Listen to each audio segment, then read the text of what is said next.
നമ്മൾക്കിവിടെ ചെറിയൊരു ക്ലാസ്. ഞാൻ എന്തിനെ പറ്റിയാണ് സംസാരിക്കാൻ പോകുന്നത്? എന്തൊക്കെ അസുഖങ്ങളാണ് ഇപ്പോൾ നമ്മുടെ നാട്ടിൽ വലിയ പ്രോബ്ലമായിട്ട്? ഷിഗല്ല ഒരെണ്ണം. പിന്നെയോ വേറെ എന്തൊക്കെ അസുഖങ്ങളെ പറ്റിയിട്ട് എപ്പോഴും നമ്മൾ ന്യൂസ് കാണാം? ന്യൂമോണിയ, ഓക്കെ, മലേറിയ, ശരി. പിന്നെയോ നമ്മുടെ നാട്ടിൽ ഒത്തിരി കേസ് ഒറ്റ ദിവസം കൊണ്ട് 100 and something കേസസ് വന്നു. ഇത്രയും ഹയസ്റ്റ് നമ്പർ ഓഫ് കേസസ് ഒരു ദിവസം കൊണ്ട് കേരളത്തിൽ റിപ്പോർട്ട് ചെയ്തു എന്നൊക്കെ പറഞ്ഞ് കൊതുക് പരത്തുന്ന ഒരു രോഗമുണ്ടല്ലോ, എന്താ അത്? ഡെങ്കു അല്ലേ? പിന്നെയോ ഫ്ലൂവിനെ പറ്റി കേട്ടിട്ടുണ്ടോ നിങ്ങൾ? അങ്ങനെ കുറേ അസുഖങ്ങളുണ്ട്. ഇപ്പോൾ നിങ്ങളുടെ ക്ലാസ്സിൽ ചില പിള്ളേർ ചിലപ്പോൾ കുറച്ച് ദിവസമൊക്കെ പനി, ചുമ, ജലദോഷമൊക്കെ വന്ന് ലീവ് എടുക്കാറില്ലേ, വരാൻ പറ്റാണ്ടിരിക്കാറില്ലേ? അപ്പോൾ ആ അസുഖമാണ് ഫ്ലൂ. നമ്മുടെ നാട്ടിൽ ഇപ്പം ഫ്ലൂ സീസണാണ്. ഫ്ലൂ എന്ന് പറഞ്ഞിട്ടുള്ളൊരു അസുഖം നമുക്കിവിടെ വളരെ കോമൺ ആയിട്ടുണ്ട്. ഈ ഫ്ലൂ എങ്ങനെയാണ് പകരുക? നമുക്ക് ചുമയോ ജലദോഷമോ പനിയൊക്കെ ആയിട്ട് നമ്മൾ ചിലപ്പോൾ സ്കൂളിൽ വരും. അങ്ങനെ നമ്മൾ സ്കൂളിൽ വരുമ്പോൾ നമ്മൾ ചുമയ്ക്കുമ്പോഴോ അല്ലെങ്കിൽ തുമ്മുമ്പോഴോ ആ ചെറിയ ചെറിയ ഡ്രോപ്ലെറ്റ്സിലൂടെ അത് അപ്പുറത്തും ഇപ്പുറത്തും ഇരിക്കുന്നവർക്ക് സ്പ്രെഡ് ആവും.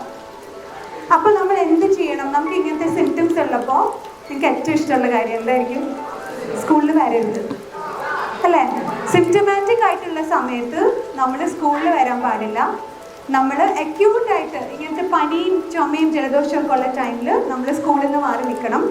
നമ്മൾ വീട്ടിലിരിക്കാന്നിരിക്കട്ടെ, ഇപ്പം നമുക്ക് വീട്ടിൽ ചിലപ്പോൾ പ്രായമായ ആൾക്കാരുണ്ടാവും, നമ്മുടെ ഗ്രാൻഡ് പേരൻസിന് കൂടെ താമസിക്കുന്നുണ്ടാവും, കൊച്ചു കുട്ടികളുണ്ടാവും.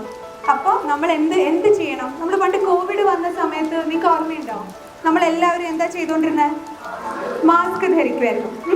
അപ്പോൾ ഭയങ്കര ഫാൻസി, ഭയങ്കര ബ്യൂട്ടിഫുൾ ആയിട്ടുള്ള മാസ്ക് ഉണ്ട്, തുണി കൊണ്ടുണ്ടാക്കിയിരിക്കുന്ന ഭയങ്കര ഡിസൈനൊക്കെ ഉള്ള മാസ്ക്. അതല്ലാതെ നമ്മൾ മെഡിക്കൽ സ്റ്റോറിലൊക്കെ പോയി നോക്കിക്കഴിഞ്ഞാൽ നമുക്ക് സർജിക്കൽ മാസ്ക് എന്ന് പറഞ്ഞിട്ടുള്ളൊരു മാസ്ക് കിട്ടും.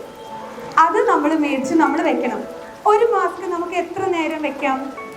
നമ്മൾ ഒരേ മാസ്ക് കുറേ മണിക്കൂർ വെച്ച് നമുക്ക് കോവിഡ് ഉള്ളപ്പോൾ മാസ്ക് നനഞ്ഞ് വരികയാണെങ്കിൽ അപ്പോൾ അത് ശരിയാവില്ല. ഓക്കെ, അപ്പോൾ നമുക്കൊരു മാസ്ക് മാക്സിമം പോയി കഴിഞ്ഞാൽ ഒരു 6 hours, അല്ലെങ്കിൽ നമ്മുടെ മൂക്കൊന്ന് ഒലിച്ചു അത് വെറ്റായി, അപ്പോൾ നമ്മൾ മാസ്ക് മാറ്റണം. ഇപ്പോൾ സർജിക്കൽ മാസ്ക് ആണ് വെക്കുക, അല്ലാണ്ട് ക്ലോത്തിൻ്റെ മാസ്ക് അല്ല. ഓക്കെ, സോ ഫസ്റ്റ് പോയിന്റ്, വീട്ടിൽ പോയിട്ട് നമ്മൾ പേരൻസിനോട് പറയണം, നമുക്ക് വീട്ടിലെപ്പോഴും നമുക്കൊരു പാക്കറ്റ് സർജിക്കൽ മാസ്ക് നമ്മൾ മേടിച്ച് വെക്കണം. സിംറ്റമാറ്റിക് ആകുമ്പോൾ നമുക്ക് എന്തെങ്കിലും സിംറ്റം ഉള്ളപ്പോൾ നമ്മൾ മാസ്ക് വെക്കണം. ഓക്കെ, പിന്നെ ഈ അസുഖം എങ്ങനെയാണ് സ്പ്രെഡ് ആവുക? വേറൊരു രീതി എങ്ങനെയാണ്? നമ്മൾ കൈ കൊണ്ട് നമ്മുടെ മൂക്ക് ചൊറിഞ്ഞു, അത് കഴിഞ്ഞ് നമ്മൾ അവിടെ തൊട്ടു, നമ്മൾ മേശപ്പുറത്തുനിന്ന് ഒരു ബുക്ക് എടുത്തു, ഞാൻ വേറൊരാൾക്ക് കൊടുത്തു, അപ്പോൾ ആ രീതിയിലും ഇത് സ്പ്രെഡ് ആവും. അപ്പോൾ നമ്മൾ എന്ത് ചെയ്യണം? നമ്മൾ എപ്പോഴും നമ്മുടെ കൈകൾ വൃത്തിയായി സൂക്ഷിക്കണം, വാഷ് ചെയ്യണം. Correct. Okay, soap and water വെച്ചിട്ട് നമ്മൾ നമ്മുടെ കൈ നല്ലതുപോലെ വാഷ് ചെയ്യണം. ആൻഡ് നമുക്ക് പലർക്കും ഒരു ഹാബിറ്റ് ഉണ്ട്, നമ്മൾ എന്തെങ്കിലും വർത്താനം പറയുമ്പോൾ നമ്മൾ എന്താ ചെയ്യുക? മൂക്ക് തൊടും അല്ലേ, മുഖത്ത് തൊടും. അങ്ങനെ നമ്മൾ അൺനെസസറി ആയിട്ട് നമ്മുടെ മൂക്കും മുഖവും ഒന്നും നമ്മൾ തൊടാണ്ടിരിക്കണം. ഓക്കെ, അപ്പൊ ഈ ഒരു അസുഖത്തിന് ഒരു വാക്സിൻ ഉണ്ട്, നിങ്ങൾക്കറിയാമോ? ഫ്ലൂ ഷോട്ട് എന്നാണ് ആ വാക്സിന്റെ പേര്. എന്താ അതിന്റെ പേര്? Flu shot. ഓക്കെ, വർഷത്തിൽ ഒരിക്കൽ നമ്മൾ ഈ വാക്സിൻ എടുത്താൽ നമ്മൾ പിന്നെ ഈ അസുഖത്തിൽ നിന്ന് പ്രൊട്ടക്റ്റഡ് ആയിരിക്കും. അപ്പൊ വീട്ടിൽ പോയി നിങ്ങൾ നിങ്ങളുടെ പേരൻസിനോട് പറയണം. എന്ത് പറയണം? ഫ്ലൂ ഷോട്ട് എന്നൊരു വാക്സിൻ ഉണ്ട്, നമുക്ക് ആ വാക്സിൻ എടുക്കണം. ഓക്കെ, സോ എവറി ഇയർ നിങ്ങൾ ഫ്ലൂ ഷോട്ട് എടുക്കുവാണെങ്കിൽ, ഈ ജൂൺ തൊട്ടിട്ടാണ് നമ്മുടെ ഫ്ലൂ സീസൺ സ്റ്റാർട്ട് ചെയ്യുന്നത്, മെയ് ജൂൺ. അതിൻ്റെ മുമ്പ് നിങ്ങൾ ഫ്ലൂ ഷോട്ട് എടുത്താൽ നിങ്ങളുടെ അടുത്തിരിക്കുന്നവർക്ക് ഈ സിംറ്റംസ് ഒക്കെ ഉണ്ടെങ്കിലും നിങ്ങൾക്കത് വരില്ല, നിങ്ങൾ പ്രൊട്ടക്റ്റഡ് ആയിരിക്കും.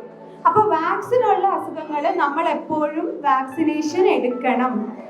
So you should think about getting a flu shot. Okay, അപ്പോൾ ഫ്ലൂവിന് അങ്ങനത്തെ വാക്സിൻ ഉണ്ട്. അപ്പോൾ ഫ്ലൂ നമ്മൾ സിംറ്റമാറ്റിക് ആണെങ്കിൽ നമ്മൾ സ്കൂളിൽ വരരുത്, നമ്മൾ എപ്പോഴും നമ്മുടെ ഹാൻഡ്സ് ഒക്കെ ക്ലീൻ ആക്കി വെക്കണം, നമ്മൾ മാസ്ക് ധരിക്കണം, മരുന്ന് എടുക്കണം, ഇഷ്ടംപോലെ വെള്ളം കുടിക്കണം, അതൊക്കെ. പക്ഷെ നിങ്ങൾ കേട്ടിട്ടില്ലേ, prevention is better than cure. Okay, നമുക്ക് പ്രിവെന്റ് ചെയ്യാൻ പറ്റുന്ന ഒരു കാര്യം നമ്മൾ ആദ്യം പ്രിവെന്റ് ചെയ്യാൻ വേണ്ടത്. മനസ്സിലായല്ലോ നിങ്ങൾക്ക്? ഇതാണ് ഫ്ലൂ. ഓക്കെ, H1N1 അതിനാണ് നമ്മൾ ഫ്ലൂ എന്ന് കോമൺലി പറയാം. പിന്നെ ഉള്ളത് ഡെങ്കി. ഡെങ്കി എങ്ങനെയാണ് സ്പ്രെഡ് ചെയ്യുന്നത്? ഏത് ഇൻസെക്ട് കടിച്ചാലാണ് നമുക്ക് ഡെങ്കി വരുന്നത്? കൊതുക് കടിച്ചാൽ അല്ലേ? അപ്പൊ നമുക്ക് എന്ത് ചെയ്യാൻ പറ്റും കൊതുക് കടിക്കാണ്ടിരിക്കാൻ? നമുക്ക് കുറച്ച് റിപ്പല്ലൻസ് പോലത്തെ സാധനമൊക്കെ നമ്മുടെ മേത്ത് വേണമെങ്കിൽ തേക്കാം. ഫുള്ളി കവേർഡ് ആയിട്ടുള്ള ഡ്രസ്സ് ഇടാം, ശരിയല്ലേ?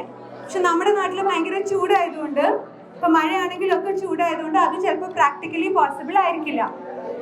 എന്നാലും നമ്മൾ കഴിവതും കൊതുകടി കൊള്ളാണ്ടിരിക്കാനായിട്ടുള്ള എല്ലാവിധ കാര്യങ്ങളും നമ്മൾ ചെയ്യണം. ഈ ഡെങ്കിയുടെ കൊതുക് എവിടെയാ വളരാ? എവിടെയാ? വെള്ളത്തില്. എന്ത് വെള്ളത്തിലാ വളരാ? കെട്ടിക്കിടക്കുന്ന വെള്ളത്തില്. നമ്മുടെ വീട്ടില് ആ വെള്ളം എവിടെയാ ഉള്ളത്?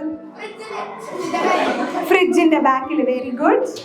പിന്നെയോ നമ്മൾ ചെടിച്ചട്ടിയുടെ താഴെ ഒരു പ്ലേറ്റ്, ഒരു പാത്രം വെക്കില്ലേ വെള്ളം പോകാണ്ടിരിക്കാനായിട്ട്, താഴത്തേക്ക് ഒഴുകി വരാണ്ടിരിക്കാൻ? അതിലൊക്കെയാണ് ഈ കൊതുക് വന്ന് മുട്ടയിടാം. അപ്പൊ നിങ്ങൾക്ക് ഓൾറെഡി അറിയാം. അപ്പൊ നിങ്ങൾ എന്ത് ചെയ്യണം? വീട്ടിൽ പോയിട്ട് അവിടെ ചെന്ന് നമ്മൾ ഈ സമയത്ത് നമ്മൾ ആ വെള്ളം അവിടെ അങ്ങനെ കളക്ട് ചെയ്യാൻ സമ്മതിക്കരുത്. അടിയിൽ വെച്ചിരിക്കുന്ന ആ തട്ടെല്ലാം എടുത്ത് നമ്മൾ കമത്തി മാറ്റി വെക്കണം. അതുപോലെ തേങ്ങയുടെ ചിരട്ടയ്ക്കകത്തും വെള്ളം ഇങ്ങനെ അക്യൂമുലേറ്റ് ചെയ്യും. കൊതുക് പല തരമാണ്. എല്ലാ തരവും എന്തോ ഓക്കെ. അപ്പൊ അങ്ങനെ പലതരം കൊതുകുണ്ട്. ഏഡിസ് എന്ന് പറഞ്ഞ കൊതുകാണ് ഡെങ്കി പരത്തുന്നത്. അപ്പൊ അതാണ് ഇങ്ങനത്തെ വെള്ളത്തിൽ കളക്ട് ചെയ്യുന്നത്. അപ്പൊ നമ്മൾ ഡ്രൈ ഡേ ആചരിക്കുക എന്നൊരു കാര്യമുണ്ട്. ഇപ്പൊ നിങ്ങളുടെ സ്കൂളിന്റെ ചുറ്റിനും നടക്കാം. ഇവിടെ എന്തെങ്കിലും പ്ലാസ്റ്റിക് പാത്രങ്ങളോ എന്തെങ്കിലും അങ്ങനെ നിങ്ങൾ ഡിസ്കാർഡ് ചെയ്തിരിക്കുന്ന സാധനങ്ങളോ ഉണ്ടെങ്കിൽ അതൊക്കെ പെറുക്കിയെടുത്ത് നമ്മൾ ക്ലീൻ ആയിട്ട് നമ്മൾ വേസ്റ്റ് കൊടുത്തു വെക്കാം. അല്ലാണ്ട് ഇവിടെ ഇങ്ങനെ തുറന്ന് പാത്രം ഇട്ടാൽ ഇപ്പൊ മഴക്കാലം ആയതുകൊണ്ട് എന്താ പറ്റുക? അതിലൊക്കെ വെള്ളം കിട്ടും, ശരിയല്ലേ? ഓക്കെ. അപ്പൊ ഡെങ്കി വരാണ്ടിരിക്കാനുള്ള പ്രിവെൻഷൻ ആണ് ഇപ്പൊ ഞാൻ ഈ പറഞ്ഞത്. Do not allow water to collect anywhere artificially. Clean ആയിട്ടുള്ള ആർട്ടിഫിഷ്യൽ കളക്ഷൻസിലാണ് ഡെങ്കിയുടെ കൊതുക് വന്നിട്ട് മുട്ടയിടുന്നത്. ഓക്കെ. ഡെങ്കി വന്നു കഴിഞ്ഞാൽ അതിന്റെ സിംറ്റംസ് എന്തായിരിക്കും? പനി വരും, പിന്നെയോ ഭയങ്കര കഠിനമായിട്ടുള്ള ദേഹം വേദന വരും. ഓക്കെ. ക്ഷീണമായിരിക്കും, നമുക്ക് ഫുഡൊന്നും കഴിക്കാൻ തോന്നില്ല, ചിലർക്ക് ഛർദിലുണ്ടാവും. അപ്പൊ ഈ അസുഖത്തിന്റെ ഒരു പ്രശ്നം എന്താ? നമ്മുടെ ബോഡിയിലുള്ള നമ്മളുടെ ഇൻഫെക്ഷൻ ഫൈറ്റ് ചെയ്യുന്ന ഒരു ടൈപ്പ് ഓഫ് സെല്ലുണ്ട്, പ്ലേറ്റ്ലെറ്റ്സ്. നിങ്ങൾ കേട്ടിട്ടുണ്ടോ ബയോളജിയിൽ? പ്ലേറ്റ്ലെറ്റ്സിന്റെ കൗണ്ടിന് എന്ത് പറ്റും? അത് കുറഞ്ഞു വരും. ഓക്കെ. അപ്പൊ പ്ലേറ്റ്ലെറ്റ്സ് ഇല്ലെങ്കിൽ എന്താ പറ്റുക? നമ്മുടെ ബ്ലഡിന് ക്ലോട്ട് ചെയ്യാൻ പറ്റില്ല. അപ്പൊ ക്ലോട്ടിങ് ഇല്ലെങ്കിൽ എന്ത് വെച്ചാൽ നമുക്കൊരു മുറിവ് വന്നു കഴിഞ്ഞാൽ കുറേ ബ്ലഡ് അങ്ങ് പോയിക്കൊണ്ടിരിക്കും.